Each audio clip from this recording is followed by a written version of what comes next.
Breaking news. Allu Arjun ఇంటిపై దాడి వెనుక పొలిటికల్ కుట్రకు బీఆర్ఎస్ తెరతీసిందా?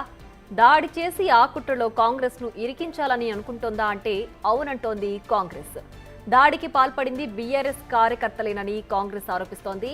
దాడి చేసింది రెడ్డి శ్రీనివాస్ ముదిరాజ్ కేటీఆర్ శిష్యుడేనని ఆరోపిస్తోంది.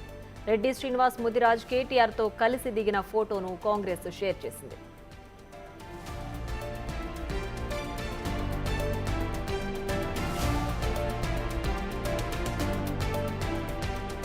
తమ కార్యకర్తల్ని అల్లు అర్జున్ ఇంటిపై దాడికి ఉసిగొల్పి వెనక ఉండి కేటీఆర్ అంతా నడిపిస్తూ కుట్ర చేస్తున్నారని కాంగ్రెస్ ఆరోపిస్తోంది.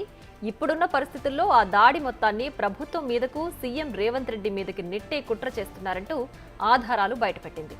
సోషల్ మీడియాలో ఇది కాంగ్రెస్ పార్టీ చేసిన దాడిగా తన సోషల్ మీడియాలో కేటీఆర్ విస్తృతంగా ప్రచారం చేస్తున్నారు.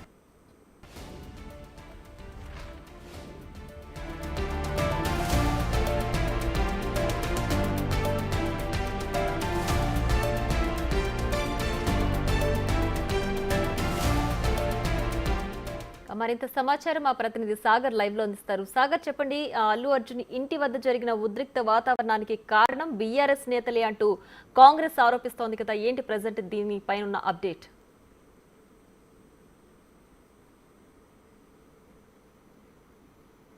ప్రియా, ఖచ్చితంగా అల్లు అర్జున్ ఇంటి వద్ద జరిగినటువంటి ఈ నిరసనకు సంబంధించినటువంటి కీలక విషయాలు, సంచలన విషయాలు బయటకు వస్తున్నాయి. ఎందుకంటే కాంగ్రెస్ పార్టీ వెనుక ఉంచి నడిపిస్తుందన్నట్టు ఆరోపణలు చేస్తున్నప్పటికీ ఖచ్చితంగా ఆ కుట్ర వెనుక కాంగ్రెస్ పార్టీ కార్యకర్తల ముసుగులో బీఆర్ఎస్ కార్యకర్తలే దాడి చేసినట్లుగా కూడా మనకు బయటపడుతుంది. సంచలన విషయాలు ఈ కేసులో బయటపడుతున్నాయని చెప్పుకోవచ్చు. కొద్దిసేపటి క్రితమే నిరసన చేసిన వారందరినీ 8 మందిని కూడా జూబ్లీహిల్స్ పోలీసులు అదుపులోకి తీసుకున్నారు. ఖచ్చితంగా కాంగ్రెస్ పార్టీ పైన ఆపాదం చేస్తూ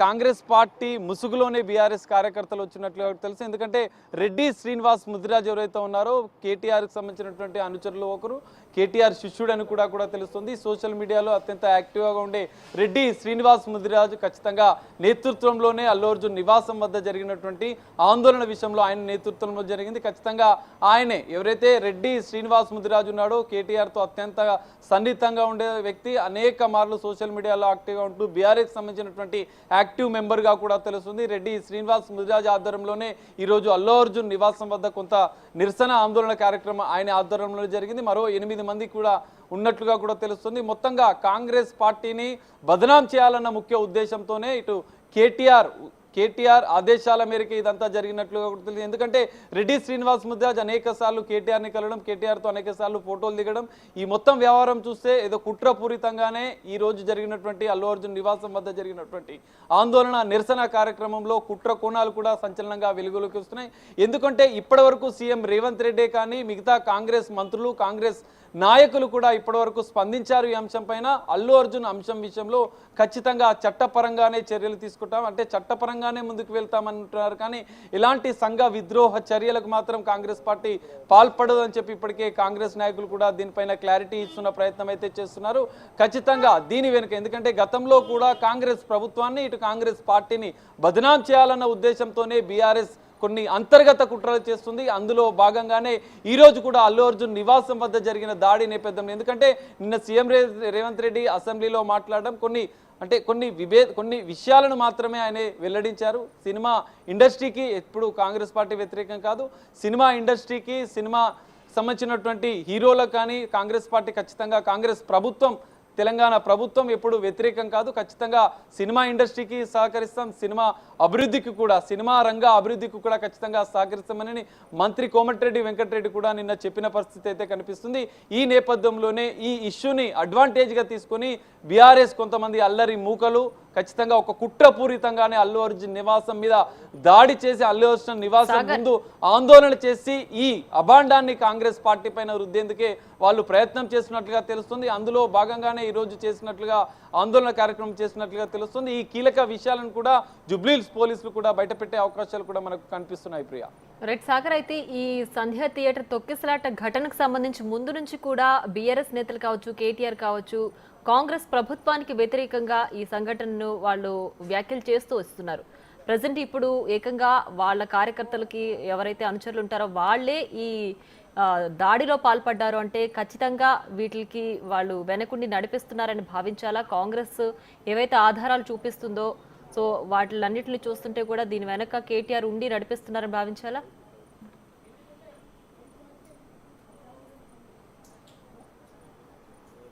ఎస్ ప్రియా, ఖచ్చితంగా. ఎందుకంటే మనం చూస్తున్నాం, ఎప్పుడైనా సంధ్యా థియేటర్ ఘటనకు సంబంధించినటువంటి సంధ్యా థియేటర్ తొక్కిసలాట ఘటన జరిగినప్పటి నుంచి కూడా పోలీసులు కేసు నమోదు చేశారు. చట్టపరంగా ఒక 10 రోజుల అనంతరం దానికి సంబంధించినటువంటి కీలకమైన ఆధారాలు సేకరించిన అనంతరమే పోలీసులు కేసు నమోదు చేసి ఒక ప్రాసెస్ ప్రకారమే, నిబంధనల ప్రకారమే, చట్ట ప్రకారమే చర్యలు తీసుకుంటూ సంధ్యా థియేటర్ యాజమాన్యం పైన మొదటి చర్యలు తీసుకోవడం, సంధ్యా థియేటర్ యాజమాన్యానికి సంబంధించినటువంటి 3 మేనేజర్లను కూడా రిమాండ్కు తరలించారు, వారిని అరెస్ట్ చేశారు. ఇదే అంశానికి సంబంధించి మా అసోసియేట్ ఇన్పుట్ ఎడిటర్ నగేష్ అందించడానికి సిద్ధంగా ఉన్నారు. నగేష్, చెప్పండి, ఈ అల్లు అర్జున్ ఇంటిపై దగ్గర జరిగిన ఉద్రిక్త వాతావరణాన్ని మొత్తం కూడా కారణం బీఆర్ఎస్ నేతలే అంటూ కాంగ్రెస్ ఆరోపిస్తూ ఆధారాలతో సహా బయటపెట్టింది. సో నిజంగానే అది దీని వెనక బీఆర్ఎస్ నేతలే ఉన్నారు, కేటీఆర్ ఇదంతా నడిపిస్తున్నారని భావించాలా? రెడ్డి ముదిరాజు అనే వ్యక్తి గతంలో కేటీఆర్ అనుసరుడుగా పనిచేసినట్టుగా ఫోటోలు బయటకు వచ్చాయి. ఇప్పుడు సోషల్ మీడియాలో కూడా ట్రెండ్ అవుతుంది. ఎందుకంటే ఒక వ్యక్తిని ఆల్రెడీ అంటే అసెంబ్లీ వేదికగా రేవంత్ రెడ్డి హ్యుమానిటీ యాంగిల్ లో, మానవతా హృదయంలో అల్లు అర్జున్ ని ప్రశ్నించాడు. అంటే ఆ విషయాన్ని ఇంకా ఫ్లేర్ చేసి బదనాం చేయాలనే కుట్ర కోణంలో ఓయూజేసీ అనే పేరుతో రెడ్డి ముదిరాజు అనే వ్యక్తి మరో 4 వ్యక్తుల్ని వేసుకొని డైరెక్ట్ గా అల్లు అర్జున్ ఇంటికి వచ్చి పూల కుండీలు పాల్గొట్టి ఆ ఇంట్లో ఉన్న కొంతమంది వ్యక్తులపైన తోసుకుంటూ దాడి చేయడం అనేది ఇది ఎవరు కూడా క్షమించారు. కాంగ్రెస్ ప్రభుత్వం కూడా ఇలాంటి విషయాలను ఖచ్చితంగా వ్యతిరేకిస్తామని చెప్తుంది. ఎందుకంటే శాంతి భద్రతల అంశంల విషయంలో తాము ఎక్కడ వెనకాడబోమని చెప్పి అల్లు అర్జున్ లాంటి వ్యక్తినే అరెస్ట్ చేసి పోలీస్ స్టేషన్ తీసుకెళ్లి కోర్టులో హాజరుపరిచిన పరిస్థితి. ఇక చిల్లర మల్లర వ్యక్తుల గురించి వాళ్ళను పంపించి దాడులు చేయించాల్సిన పరిస్థితి తమకు లేదని చెప్పారు. గత ఏడాది కాలంలో కూడా ఎక్కడ ఎవరి ఇళ్లపైన దాడులు చేయడం కానీ, ఎవరిని కొట్టడం కానీ అటువంటి విషయాల్లో కూడా ఎక్కడ జరగలేదు. కానీ ఇప్పుడు అల్లు అర్జున్ కు సంబంధించిన విషయంలో నిన్న ముఖ్యమంత్రి రేవంత్ రెడ్డి డైరెక్ట్ గానే ఎందుకు అరెస్ట్ జరిగింది, పోలీసుల పాత్ర ఏంటి, అల్లు అర్జున్ ఎందుకు థియేటర్ నుంచి బయటకు వెళ్ళలేదు, ఒక మనిషి చనిపోయినా కూడా మానవతా హృదయంతో స్పందించకుండా థియేటర్లోనే ఎందుకు కూర్చున్నాడని చెప్పి ఎంఐఎం నేత అక్బరుద్దీన్ ఓవైసీని అడిగిన ప్రశ్నలకు అసెంబ్లీ వేదికగా సమాధానాలు చెప్పాడు. ఎందుకంటే ప్రభుత్వం విషయంలో ఖచ్చితంగా నిజాలు ఖచ్చితంగా అసెంబ్లీ వేదికగా చెప్పాలి. ఎందుకంటే 4 కోట్ల మంది ప్రజలు అసెంబ్లీని చూస్తూ ఉంటారు. అసెంబ్లీలో ముఖ్యమంత్రి ఏం మాట్లాడుతున్నారు, ప్రతిపక్ష నేతలు ఏం మాట్లాడుతున్నారు, వాటికి ప్రభుత్వం ఎలాంటి సమాధానాలు చెప్తుంది, ప్రజా సంక్షేమానికి సంబంధించి ప్రభుత్వం ఎలా ముందుకెళ్తుంది అనేది అసెంబ్లీ ఒక వేదిక. అదే వేదికగా రేవంత్ రెడ్డి క్లియర్ గా అక్బరుద్దీన్ ప్రశ్నలకు సమాధానాలు చెప్పాడు. ఎందుకంటే అల్లు అర్జున్ డైరెక్ట్ గానే ప్రెస్ మీట్ లో పోలీసుల్ని ప్రశ్నించాడు. ఎందుకంటే పోలీసులు డైరెక్షన్ ఇవ్వలేదు, పర్మిషన్ ఉండడం వల్లే వచ్చానని చెప్పారు. కానీ ఇవాళ జరిగిన ఏదైతే సిపి ఆనంద్ కూడా ఇవాళ ఇయర్ ఎండింగ్ ప్రెస్ మీట్ లో కూడా వాళ్ళ సిఐ నాయక్ తోని, ఏసీపీతోని వాళ్ళందరితో కూడా క్లియర్ గా మాట్లాడిపించాడు. అల్లు అర్జున్ ని బయటకు తీసుకురావడానికి ప్రయత్నించాం, ఒక మనిషి చనిపోయింది, మీరు బయటకు రండి, పరిస్థితులు బాగాలేవు అని చెప్పినా కూడా అల్లు అర్జున్ సినిమా చూస్తానని చెప్పాడని చెప్పి ఒక టైంలో సిఐ కూడా రాజు నాయక్ ఏడ్చాడు. మొత్తానికి అంటే అల్లు అర్జున్ తను సినిమా హిట్ అయిందన్న యాంగిల్లోనే కొంత అహంకార ధోరణి ప్రదర్శించాడని చెప్పి కూడా బయట జనాలు ఇప్పటికీ చెప్తూ ఉన్నారు. కానీ మళ్ళీ ప్రెస్ మీట్ పెట్టి పోలీసుల మీద ఎదురు చేయడం, పోలీసులు అనేది ప్రజా పరిరక్షణ, శాంతి భద్రతల పరిరక్షణ చేపడుతుంటారు. సో ఇవాళ జరిగిన దాడి కూడా ప్రతిపక్ష నేతలు, బీఆర్ఎస్ పార్టీకి సంబంధించిన నేతలు ఖచ్చితంగా ప్రభుత్వాన్ని బదనాం చేయాలి. ఒక సెలబ్రిటీ ఇంటి మీద దాడి చేస్తే శాంతి భద్రతల సమస్యను తలెత్త చూపొచ్చు. వాళ్ళపైన సోషల్ మీడియా వేదిక కూడా కొన్ని ఫోటోలు సెలెక్ట్ చేసి మార్కింగ్లు చేస్తూ ఇష్టం వచ్చిన రీతిలో బయట ప్రచారం చేసి ప్రభుత్వాన్ని బదనాం చేయాలన్న యాంగిల్లో ప్రస్తుతం అయితే గత 2 గంటల నుంచి సోషల్ మీడియా వేదికగా ఇష్టం వచ్చిన రీతిలో బయట ట్రెండ్ చేస్తున్నారు.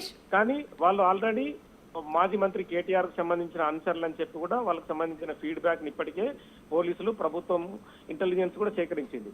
కానీ ఏంటంటే చెప్పండి రైట్ నగేష్, అయితే అంటే కాంగ్రెస్ ప్రభుత్వాన్ని ప్రజల్లో చులకన చేయడానికి ప్రతి అంశానికి కూడా రాజకీయ రంగు పులిమి దాన్ని ఇంకాస్త రాజకీయం చేసి ప్రభుత్వం పైన వేసేసి ప్రజల్లో ఒక రకమైన భావాన్ని క్రియేట్ చేయాలని ఒక అంశాన్ని వాళ్లే క్రియేట్ చేసుకుని ఇప్పుడు అక్కడ జరిగిన దాడి కావచ్చు, లేదంటే ఉద్రిక్త వాతావరణం కావచ్చు, దీని అంతటికి కూడా ఒక సృష్టికర్తగా దగ్గరుండి నడిపిస్తున్నారు అనుకోవాలా? ఖచ్చితంగా అనుకోవాలి. అంటే బీఆర్ఎస్ పార్టీ ఎత్తుగడలే తెలంగాణ ప్రత్యేక రాష్ట్రం ఏర్పడిన తర్వాత కూడా రకరకాలుగా ఎంతమందిని వేధించారు, ఎన్ని రకాలుగా వాళ్ళని బ్లాక్ మెయిల్ చేస్తూ డబ్బులు సంపాదించారు, రకరకాల యాంగిల్స్ కూడా ఆ పార్టీ మీద ఆరోపణలు ఉన్నాయి. వాళ్ళంతా ఓయూజేఏసీ నేతలుగా ఉన్న ఈ రోజు కోర్టులకు పడగలెక్కిన అంశం కూడా ప్రజలంతా గమనిస్తున్నారు. ఒక సాదాసీదా వ్యక్తులందరూ కూడా కోర్టులకు పడగలెక్కి మరి ఎంతమందిని గతంలో ఉన్న ఆంధ్రాకు సంబంధించిన కాలేజీ నేతలను కావచ్చు, కాలేజీకి సంబంధించిన యాజమాన్యాలను బెదిరించి వాళ్ళు డబ్బులు కూడబెట్టారని ప్రపంచం అందరికీ తెలుసు. కానీ ఈ రోజు ఏంటంటే ప్రభుత్వం మారిన తర్వాత 10 ఏళ్లు పాలించాం, అరే మరో 20 ఏళ్లు ఎందుకు పాలించలేని అక్కస అనేది వాళ్ళ దృష్టిలో ఖచ్చితంగా కనిపిస్తుంది. మరోవైపు కేటీఆర్ కు సంబంధించిన అంశం కూడా ప్రస్తుతం ఈ కార్ రేసింగ్ కావచ్చు, మిగతా ఓఆర్ఆర్ సంబంధించిన విషయంలో చిట్టు వేస్తామని చెప్పి ప్రభుత్వం చెప్పింది. మరోవైపు కాళేశ్వరం కమిషన్, పవర్ కమిషన్ ఇవన్నీ కూడా ఉక్కిరి బిక్కిరి చేస్తున్న నేపథ్యంలో అల్లు అర్జున్ అనే విషయాన్ని అస్త్రంగా ప్రయోగించి కొంతమందిని 10 మందిని ఎంచుకొని దాడులు చేస్తే గనక ఖచ్చితంగా ప్రభుత్వాన్ని చులకన భావన చేయాలనే యాంగిల్లోనే వాళ్ళు తమ యాంగిల్ ప్రదర్శిస్తున్నారు. ఎక్కడో కూర్చుండి, ఎందుకంటే రేపో మాపో కేటీఆర్ ఖచ్చితంగా ఏసీబీ ముందు ఈ కార్ రేసింగ్ లో అటెండ్ కావాల్సి ఉంది. ఎందుకంటే 55 కోట్ల వ్యవహారంలో ఖచ్చితంగా సమాధానం చెప్పాలి. వాటికి సమాధానం చెప్పలేని విషయంలో అసెంబ్లీలో కూడా ఈ కార్ రేస్ కి సంబంధించి ముఖ్యమంత్రి సమాధానం చెప్పినా కూడా ప్రతిపక్ష నేతలుగా ఉన్న హరీష్ గాని కేటీఆర్ గాని ఎక్కడ కూడా దాని మీద మళ్ళీ వాళ్ళు స్టడీ సపోర్ట్ చేయలేదు. అంత పెద్ద అసెంబ్లీ వేదికనే ఉన్న బీఆర్ఎస్ నేతలు ఈ కార్ రేసింగ్ సంబంధించి చర్చ పెడదామన్నా కూడా వాళ్ళు ముందుకు రాని పరిస్థితి. డైరెక్ట్ గా అక్బరుద్దీన్ ఓవైసీ భూ భారతికి సంబంధించి కడిగి పారేస్తున్నా, అంటే బీఆర్ఎస్ ని కడిగి పారేస్తున్నా కూడా హరీష్ రావు ఎదురుగా ఉన్నా కూడా 10 మంది బీఆర్ఎస్ ఎమ్మెల్యేలను వేసుకొని ఉన్నా కూడా కనీసం ఒక్క మాట కూడా మాట్లాడలేదు. అదంతా ప్రజలు గమనించారు. తదుపరి ఒక వీడియో బయటకు వచ్చింది. హరీష్ రావు ఒకవైపు అక్బరుద్దీన్ ఓవైసీ వాళ్ళను ప్రశ్నిస్తున్న క్రమంలో సహనం కోల్పోయి స్పీకర్ పైకి దూసుకెళ్లాడు. సో ఇలాంటి విషయాలన్నీ కూడా ఖచ్చితంగా ప్రజలు గమనిస్తున్నారని చెప్పి కూడా కాంగ్రెస్ నేతలు చెప్తున్నారు. 10 సంవత్సర కాలం గడిచింది, తాము ఏం చేయాలనుకున్నా కూడా ప్రజా సంక్షేమానికి సంబంధించి ముందుకెళ్తున్నాం. కానీ ఏంటంటే అల్లు అర్జున్ లాంటి ఒక హీరోని అడ్డం పెట్టుకొని, సెలబ్రిటీని అడ్డం పెట్టుకొని వాళ్ళు వెళ్తే వాళ్ళ పైన కోడిగుడ్ల దాడి, టమాటాల దాడి చేయడం, వాళ్ళ ఇంటికి వెళ్ళి పూల కుండీలు పలగొట్టడం, శాంతి భద్రతల సమస్యను తలెత్త చూపి ఖచ్చితంగా ప్రభుత్వాన్ని చులకన భావన చేయాలని యాంగిల్ ఉన్నారు. కానీ ఖచ్చితంగా పోలీసులు ఇందులో ఏదైతే ఖరాఖండిగా ఎవరైతే 5 6 ఈ దాడికి పాల్పడ్డారో వాళ్ళందరినీ ప్రస్తుతం జూబ్లీహిల్స్ పోలీస్ స్టేషన్ లో అరెస్ట్ చేశారు. వాళ్ళందరినీ కూడా రిమాండ్ కు పంపుతామంటున్నారు. ఎవరిని క్షమించేది లేదు, వాళ్ళు మాకు సంబంధించిన వ్యక్తులు కాదు. ఎందుకంటే ఒకవేళ కాంగ్రెస్ పార్టీకి వాళ్ళు ఏదో రకంగా అంటే ముఖ్యమంత్రి అనే యాంగిల్లో ఫోటోలు దిగిన, మిగతా వాళ్ళతో సెలబ్రిటీలతో దిగినా కూడా ఎవరిని క్షమించే ప్రసక్తి లేదు. శాంతి భద్రతకు సంబంధించి తమ నేతల మనుషులైనా ఎవరైనా సరే, ప్రతిపక్ష పార్టీ నేతలైనా సరే ఖచ్చితంగా వారిని అరెస్ట్ చేయడమే, జైలుకు పంపడమని కూడా చెప్తున్నారు. ప్రస్తుతం అయితే వాళ్ళని పోలీస్ స్టేషన్ లో ఉంచారు. రిమాండ్ రిపోర్ట్ కూడా రెడీ అవుతుంది. వాళ్ళందరినీ జడ్జి ముందు హాజరుపరిచి రిమాండ్ పంపడానికి పోలీసులు ఏర్పాట్లు చేస్తున్నారు.